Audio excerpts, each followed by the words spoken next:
안녕하세요, 축진먹입니다. 첼시가 셀틱에게 프리시즌이지만 대패를 당했습니다. 지금 마레스카 체제에서 두 번째 경기이기도 하고 아직은 맞춰가는 단계라고 할지라도 생각보다 문제점들이 많이 노출됐습니다. 그 문제점은 다름 아닌 수비적인 문제점인데요. 과연 어떤 것들이 문제가 있었는지 알아보도록 하겠습니다. 전반 초반 장면입니다. 첼시의 전방 압박 장면인데요. 저는 아직 첼시의 전방 압박 구조 내지는 시스템이 잘 갖춰지지 않았다고 느꼈습니다. 보통 전방 압박할 땐 첼시의 공격수들이 상대 선수들 한 명씩을 맨마킹 해주면서 적어도 공 주변의 선수들에게는 한 명씩 붙어 있어야 하죠. 하지만 가운데 쪽 선수에게 한 번의 패스기를 열어줍니다. 약간 우리나라 클린스만 체제의 아시안컵 전방 압박 느낌 같은 건데요. 전방 압박을 할 거면 다 같이 해야 됩니다. 이렇게 몇 명만 앞으로 나가면 저렇게 공 받을 수 있는 빈 선수가 꼭 한 명은 생기고 그 선수에게 공이 성공적으로 도달된다면 나머지 앞에 압박하러 갔던 선수들은 그냥 숫자만 낭비하게 되는 거죠. 이 패스 하나에 첼시 선수들 앞쪽의 선수들이 많이 낭비가 되었습니다. 자, 지금은 상대에게 공격당할 때 백포의 수비 라인 못 맞추는 문제를 한번 보겠습니다. 셀틱이 측면 쪽으로 공을 전개할 때 포파나와 제임스 앞쪽에 이미 두 명의 선수가 있기 때문에 상대는 무조건 온사이드입니다. 그럼 포파나와 제임스는 앞쪽으로 뛰는 반응을 했어야 합니다. 내지는 호릴과 바디아실이 포파나와 제임스에게 맞춰주면서 일자 라인을 구성했어야 하죠. 포백이 두 명씩 따로 놀고 있는 겁니다. 당연히 오프사이드 트랩은 깨졌고요. 라인 브레이킹을 좋아하고 뒷공간을 잘 파는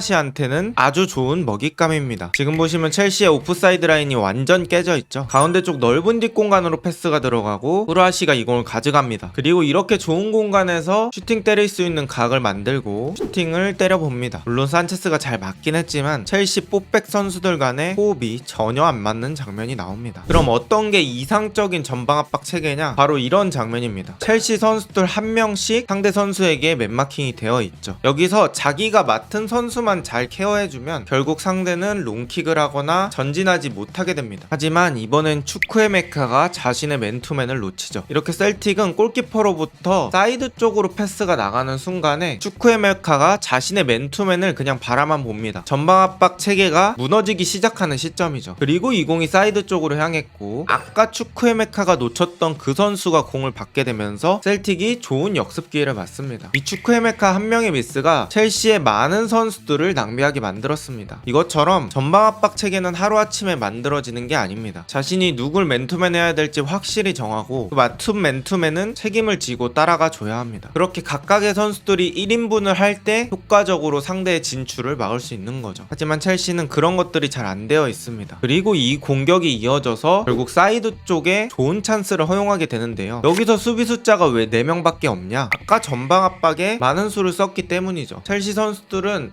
하프라인 넘어서 거의 6명 이 정도 투입됐기 때문에 다시 수비 자리로 돌아오려면 거리가 너무 멉니다. 그러니 셀틱에게 이렇게 좋은 찬스를 허용할 수밖에 없죠. 전방 압박 체계가 갖춰지지 않은 상황에서 위기 상황을 많이 맞는 첼시입니다. 그리고 첼시는 수비형 미드필더 라비아 한 명에 약간의 공격형 미드필더 은쿤쿠와 추크에메카를 사용했습니다. 그렇게 되면서 포백앞 보호는 살짝 부실해지고 수비 라인과 미드필더 라인 간의 간격이 너무 벌어지는 문제가 발생을 했는데요. 지금도 라비아 전방 쪽으로 압박을 들어가는데 공 탈취하는 걸 실패했습니다. 그리고 공이 사이드 쪽으로 흐르는데 라비아가 튀어나갔기 때문에 이 가운데 쪽 선수에게 공간이 너무 많이 주어지죠. 결국 좋은 패스가 들어갑니다. 즉 지금은 라비아가 뭔가 도전적인 수비를 하면 포백압이 너무 헐거워지고 수비와 미드필더 간의 간격이 늘어나는 구조라는 겁니다. 라비아에게 도전적인 수비를 조금 자제시키거나 혹은 후볼란치 체제로 수비적으로 기여해줄 수 있는 미드필더를 한 명 더 배치하는 게 이런 문제점을 재발하지 않게 만들 수 있겠죠. 혹은 애초에 센터백 라인이랑 미드필더 라인이 계속 경기 내내 신경 쓰면서 간격을 좁히도록 유도해야 합니다. 지금도 첼시가 전방 압박하는데 되게 허술한 전방 압박 때문에 뚫리는 장면입니다. 여기서 추크헤메카가 압박을 들어가줘야 되는데 상대 선수에게 돌아설 시간적 여유를 허용했습니다. 그리고 또 패스가 전방 쪽으로 쉽게 나가죠. 전방 압박에 숫자를 투자할 거라면 이런 장면이 최대한 적게 나와야 됩니다. 차라리 내려서서 수비하는 게 이렇게 수비하는 것보다 훨씬 훨씬 안정적입니다. 이런 장면을 겪지 않으려면 전방 압박을 많이 단련해야겠죠. 지금은 첼시의 첫 번째 실점 장면인데요. 이 장면에서도 첼시의 수비 분배가 너무 안 됐습니다. 지금 사이드 쪽에서 공을 잡았는데 사이로 패스 들어갈 수 있는 공간을 너무 쉽게 허용했고요. 그리고 박스 안에 들어와서도 셀틱 선수들에게 너무 많은 공간적 여유를 제공합니다. 박스 안에서 오라일리가 프리로 서 있는 상황임에도 불구하고 첼시 선수들 중에 한 명이라도 튀어나가주지 않습니다. 이건 수비진의 리더 중에 한 명이 너가 나가 이렇게 콜을 해줘야 됩니다. 이미 오라일리에게 공이 간 순간 그제서야 첼시 선수들이 튀어나오기 시작하는데 너무 타이밍이 늦었죠. 오라일리는 쉽게 반대쪽 골대로 찔러 넣으며 득점을 성공합니다. 전방 압박 체계 부재, 수비와 미드필더의 간격 벌어지기, 박스 안에서의 수비 인원 분배 능력 부족. 지금 사실 3위 빌드업이고 인버티드 풀백이고 중요한 게 아니라 수비 라인에서 계속 크리티컬한 문제들이 터지고 있는 겁니다. 지금도 오른쪽에서 공격이 시작되는데요. 여기서 이 하프 스페이스를 노리는 선수한테 패스가 들어가는데 어떠한 견제도 없이 패스가 들어갑니다. 그리고 이렇게 반대편으로 패스가 들어가고 후르하시가 마무리합니다. 저는 여기서도 이해가 안 갔던 게 이쪽으로 패스가 들어갔으면 센터백들이 빨리 반대쪽 후르하시 쪽 길을 막아주려고 뛰어 들어가야 합니다. 근데 이 뛰어 들어가는 눈치 내지는 속도가 너무 느렸습니다. 지금 장면도 첼시 수비의 문제점을 드러내는 장면인데요. 리스 제임스가 안쪽으로 좁혀서 빌드업 하다가 벌어진 상황이고요. 약간 5대5 소유권인 상황에서 제임스가 발을 뻗습니다. 하지만 상대 공격이 드리블로 제임스를 제쳐내고 그때 포파나가 제임스의 제쳐진 걸 커버하기 위해서 또 앞쪽으로 튀어나갑니다. 그러니까 첼시 뒷공간이 벌어지죠. 정말 정신을 못 차리는 첼시 수비진입니다. 결국 이 상황에서 또 슈팅까지 허용했습니다. 전반 39분 상황이고요. 지금 상황도 맨투맨이 깨져있는 어중간한 전방 압박으로 너무 쉬운 사이 공간 패스를 허용하고요. 이 선수는 또 앞쪽으로 공을 전개합니다. 후반전에 그나마 전방 압박 구조가 잘 작동한 장면이 있어서 가져왔습니다. 지금 공 주변에 있는 선수들은 대부분 1대1 마크로 맨투맨이 붙어 있습니다. 그리고 공이랑 가장 가까운 선수인 은쿤쿠가 빠른 속도로 붙어줍니다. 그러면서 이 선수의 전진 패스가 부정확하게 만들었고 덕분에 공이 느리게 흘러가면서 이 선수가 가운데 쪽 선수에게 패스 줄 타이밍을 놓치게 됩니다. 그래서 여기서 첼시는 셀틱의 공을 따내죠. 다른 선수들은 맨투맨을 유지해주면서 공이랑 가까이 있는 선수는 최대한 빠르게 붙어서 킥에 대해서 방해를 해야 합니다. 이런 장면이 전방 압박할 때 자주 나오도록 유도해야겠죠. 지금은 경기 시간 69분에 벌어진 상황이고 산체스의 어이없는 킥미스가 셀틱 선수에게 가로막힙니다. 지난 시즌 첼시가 올드 트래포드 원정을 갔던 리그 경기에서 산체스가 발밑 패스 미스를 정말 많이 했었는데 그 경기가 오버랩 되는 장면이었습니다. 이런 가끔가다 나오는 엄청나게 큰 실수를 꼭 보완해야 하는 산체스입니다. 지금도 첼시가 세 번째 실점을 하는 상황인데요. 이 실점에서 크게 세 가지의 잘못이 있었습니다. 뒤로부터 떨어진 이 공을 토신이 산체스에게 밀어주는데 산체스의 주발인 오른발 쪽으로 밀어주는 게 아니라